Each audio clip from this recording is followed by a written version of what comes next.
Hi, this is a homemade set of XT60 pliers, disconnect pliers that were made out of an old set of wire strippers.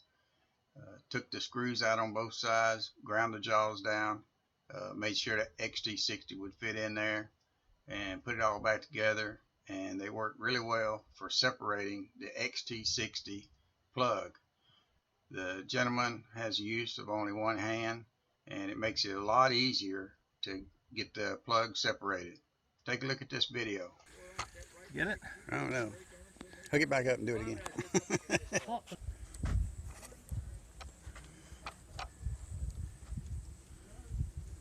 I got it going. Nice tool. Cool.